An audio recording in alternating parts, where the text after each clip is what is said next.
Good evening and thanks for joining us on your Wednesday. I'm Sophie Erber. South Dakota Governor Kristi Noem issued an executive order allowing state employees to defy President Joe Biden's federal vaccine mandate. We have more now in our top story at 5. That mandate does require all federal employees to be fully vaccinated by November 22nd unless they can provide specific medical exemption. Governor Noem says her executive order protects those workers' rights to back out for medical and religious reasons. The order does not extend to National Guard members, but Noem says she's working to bring the accommodations to private businesses in the upcoming 2022 legislative session. If you'd like, you could read the full executive order she issued online right now. That's, of course, at SiouxlandProud.com or check it out on the KCAU 9 mobile news app. Federal lawmakers are reviewing evidence tonight that the number of coronavirus infections and deaths at meatpacking plants across the country is significantly higher than previously reported. A U.S. House report shows that many meatpacking executives prioritized profits and production over worker safety. Lawmakers received internal communications showing that Smithfield executives were vigorously pushing back on federal and state government recommendations back on April 21st, 2020. At that time, the Sioux Falls plant was one of the nation's hot spots. Documents also show the chief executive officer of the Sioux Falls Smithfield plant flagged 15 CDC recommendations as, quote, problematic. Police say a vehicle struck and killed a union member as he was walking to a picket line outside a John Deere plant in Illinois. MILAN, Illinois Police Chief Sean Johnson says authorities do not believe the fatality was intentional, but that the investigation tonight is still ongoing. The UAW leadership in Detroit says in a statement the man had worked at that plant for 15 years. Workers, of course, are on strike at 14 Deere factories across Illinois, Iowa, Kansas, Colorado, and also Georgia. Today, the national average for a gallon of gas reached $3.39. That is for regular, and that's $1.24 more than this time last year. Republicans are blaming the Biden administration for what they're labeling Biden's energy crisis. KCAU 9's Anna Warnicki reports. Gas prices jumped Wednesday to $3.39 per gallon. Wyoming Republican Senator John Barrasso says that means that this year you spend about $25 more every time you fill up your tank. That's a pretty big bite and a painful bite out of somebody's paycheck. Barrasso and Senate Republicans are blaming the price jump on President Biden's energy policies. Day number one in office, he killed the Keystone XL pipeline. He then put a moratorium on oil and gas leases on public lands, which affect many of our states. But the administration says the price jump at the pump is a result of a global fuel shortage. White House Press Secretary Jen Psaki says the president plans to address his concerns when he travels overseas this weekend. And that's something that certainly he can do on the international stage. And there's a power of the president of the United States engaging on that front. But Republicans say the president needs to focus on producing more affordable energy here at home. Produce more jobs that will help bring down the prices and I think make the world less dependent on countries like Saudi Arabia and Russia for our most basic energy needs. On Wednesday, Florida Senator Rick Scott introduced the Gas Prices Act, which would require the Energy Information Administration to track how federal regulations and policies impact the price of oil and gas. And then we as Congress, we can say, well, we're going to change that. Even if the administration is not going to do it, we'll do it. In Washington, I'm Anna Warnicki, KCAU 9 News. South Dakota lawmakers are moving one step closer to fully establishing a medical marijuana program. North Sioux City officials tonight say they will have a total of 4 licenses available for dispensaries and 2 for facilities used for cannabis production and testing. The deadline to complete an application for one of those North Sioux licenses is set for November 18th, but in cities like Vermillion, South Dakota, there is no cap on the amount of licenses that can be awarded. Cybersecurity attacks cost businesses millions of dollars every year, and preventing these crimes is no easy task. Keeping up with cyber criminals is a lot of work for companies, even who specialize in protecting businesses from these kinds of attacks. TASHA Barker is the director of IT and software at Thompson Electric. She says cyber crimes get more complex every year. All of this has just continued to snowball. And the things that we used to be able to do that we thought were advanced protections are now just absolute standards that a business needs to have in place to protect themselves. Barker adds attempted attacks are, of course, inevitable, but businesses can try to protect themselves with advanced security measures such as two-factor login for email. We have a lot more information and additional safety tips posted on our website right now at the address on your screen, SiouxlandProud.com, or click that story on our mobile app. This year's elections will be a bit different from last election cycle. Of course, this year, Iowa will be required to have absentee ballots to be in close quarters of the election, not just postmarked by Election Day. And ID will be required at the polls, but day of registration will still be allowed, and early voting will be open at the Woodbury County Courthouse on Saturday. Pat Gill says that this election will help us get ready for 2024. It's good to have this election to deal with the legislative changes, to make sure that we're doing everything, plus the fact that we've implemented new technology as far as electronic poll books. Again, polls open on November 2nd at 7 a.m. They are set to close 1 hour earlier at 8 p.m. Central Time. And it's time now for our first check on the weather. Chief Meteorologist Scott Larson standing by. Scott, all around a soggy, chilly day here in late October in Siouxland. That's right, Sophie. Kind of an ugly one out there. We started the day with rain showers. It's been heavy at times. In some spots, we've had over an inch of precipitation, including in Richland and Vermilion, South Dakota.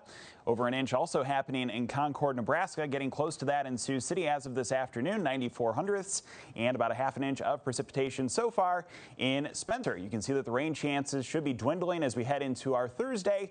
Expecting to have just a stray shower or two tomorrow morning and then drying things out nicely. Highs this afternoon are only in the low to mid 50s. We'll talk about a slight weekend warm up and what to expect for Halloween. It's all in the 9 on 9 forecast coming up in a few minutes. Sophie? All right, thanks a lot, Scott. Well, tomorrow might be a great day to get a sweet treat. Area Dairy Queens are participating with the Children's Miracle Network again this year for Miracle Treat Day. That's where a portion of every small or large blizzard sold tomorrow goes toward our local Miracle Network hospital. It's Unity Point Health St. Luke's, and it all goes to help child medical expenses and also their supplies. Well, a troubling trend on TikTok has an Omaha mom revved up tonight. Michaela Gray says she was driving with her children when one of her tires fell off. All of the lug nuts, which attach the wheel to its axle, were missing. She believes she's the newest victim of the lug nut challenge. That's where TikTok users film themselves tampering with tires. I have my 4 children there. It could have gone a lot worse. We were fortunate today. Now, while this trend is viral, you can protect yourself by checking your tires before getting in your vehicle. Make sure all the tires are in place, all the lug nuts are in place, and while you're at it, check your child's social media, not just what they post, but also who they follow. What's in your digital wallet? For many, there's things like boarding passes, credit cards, maybe even your proof of vaccination and theater passes. But how about your ID? More than 20 states now are moving in the direction of getting driver's licenses to go right on your phone, and that includes the state of Iowa. Some people say they're concerned the move puts personal data at greater risk. Iowa is one of the first states to sign up to the Accept ID and Apple Wallet movement. The company promises secure encryption. Electronic car chargers are becoming a more common sight here in Siouxland, and now General Motors is looking to give a jolt to their spread. It plans to give its dealers 40,000 electric car chargers, which the dealers can then install all around their communities.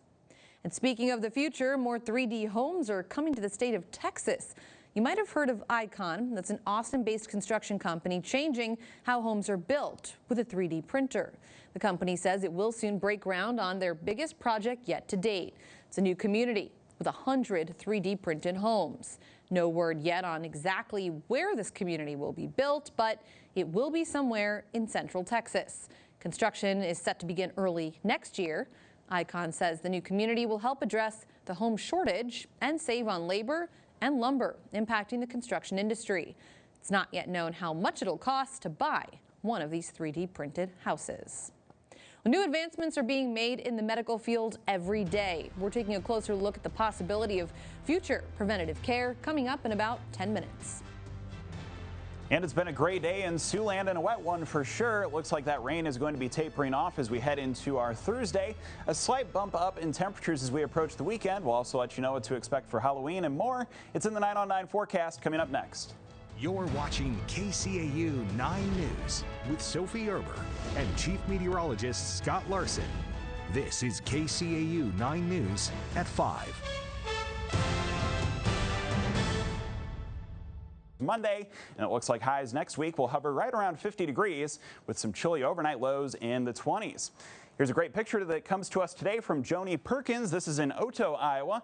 Some nice fall colors there with the oranges and yellows in the trees. Thanks to Joni for passing that picture along. If you have one that you want to share, send it on in to weather@kcautv.com. All right, beautiful shot. Thanks for sharing that one with us, Scott. You're welcome.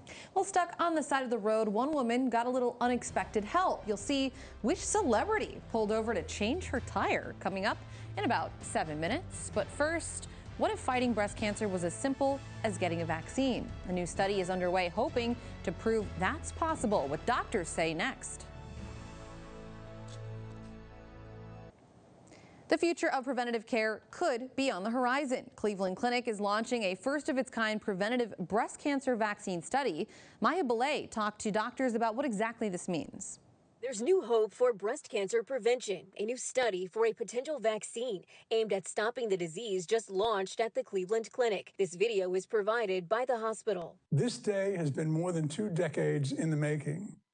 Our previous preclinical studies showed that this vaccine strategy was safe and effective in preventing breast cancer in mice.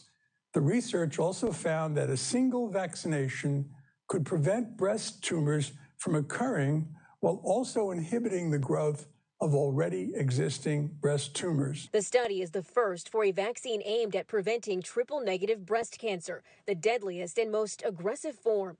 It will include up to 24 patients who have completed treatment for early-stage triple-negative breast cancer within the past 3 years and are currently tumor-free but at high risk for reoccurrence. Despite representing only about 15% of all breast cancers, triple-negative breast cancers account for a disproportionate higher percentage of breast cancer deaths. Triple-negative breast cancers are twice as likely to occur in African American women, and approximately 80% of the breast tumors that occur in women with mutations in the BRCA1 gene are triple-negative. Participants will receive 3 vaccinations 2 weeks apart. The study is estimated to be finished by September of next year. If ultimately successful, Cleveland Clinic researchers say the vaccine would transform the way this type of breast cancer is controlled. We've been doing treatment vaccines for over 40 years, and they don't seem to work that well. And this clinical trial could have positive implications for future cancer research. Again, that's Maya Belay reporting. News Nation Prime gathers news from across the country each night. We have a preview of what's coming up tonight. The border crisis keeps getting worse. The right ignores the humanitarian issues while the left fails to place blame. Tonight, we'll address both. Plus, we talked to a journalist traveling with a massive migrant caravan. That's On Balance. Now here's a look at Dan Abrams Live. Thanks, Leland. Tonight on Dan Abrams Live on News Nation. Eddie Munster, a potential murder suspect? The former child star takes the witness stand and says, no way. The bizarre twist in this case. That's tonight on Dan Abrams Live. Again, that's coming up on the fastest growing cable network in America, News Nation, available on these channels on your screen or check your local guide. A country singer's Southern hospitality is showing tonight after stopping to help a woman change her tire on a busy country road. We'll show you who it was coming up next. A woman stuck on the side of the road got quite the surprise when a Good Samaritan stopped to help. Which country music star came to the rescue? Julia Palazzo has the answer. Stranded at a dangerous curve on a country road. Yeah, I was just driving to my parents' house and my tire actually just like blew out. It wasn't like flat, you know, sometimes you can roll with like a flat tire. It like blew out, like it was just rolling on the rim. With her children in the back seat, Courtney was stuck, but it didn't take long for a hero to drive by. A pickup pulled over. The second he hopped out of his truck, he was like, hey, I almost hit you, this is very dangerous. And I knew his voice. I was like, all right. okay, this is happening. None other than the hip-shaking entertainer of the year, who is on his way to go hunting with his sons. I'm just not one of those like, oh my God, it's like Bryan. I was trying to be cool. I'll double check them. Bryan grabbed equipment from his truck and got to work. Her TikTok post has more than 3 million views. 30 minutes later, he gets ready to leave, but not before snapping a picture with the young mom first. She says he can crash her party anytime. I would just tell him, thank you so much for stopping. You know, like he didn't have to do that of all people. Like, and him being from the South, he knows that other people would have stopped and he didn't have to do that, but he chose to stop even though he was busy. So I'm just so thankful for them. Pretty awesome. Taking a live look outside right now. A rainy, cloudy scene over downtown Sioux City. But don't go away. Scott returns with one more check on your forecast. And before we wrap up at 5 here, let's check in now with Tim for what's coming up at 6. Hi, Tim.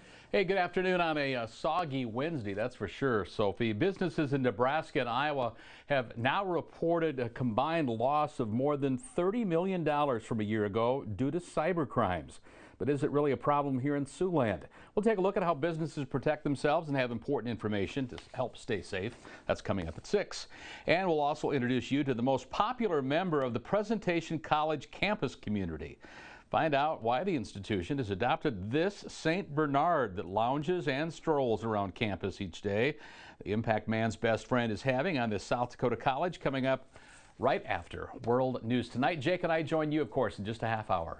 All right, perfect. Looking forward to it, and especially that dog story. I think having a dog around the office, good for everyone. We need one here, and especially on a day like this, Scott. Yeah, it can certainly brighten your mood out there, Sophie. As we look at the radar now, you can see that wall of water advancing through. It looks like the rain is going to be with us through early tomorrow morning. We should expect to see highs in the 50s and 60s before a cool down into the 40s comes next week. All right, thanks, Scott. Thank you for joining us. We'll all see you here tonight at 6, and until then, stay dry.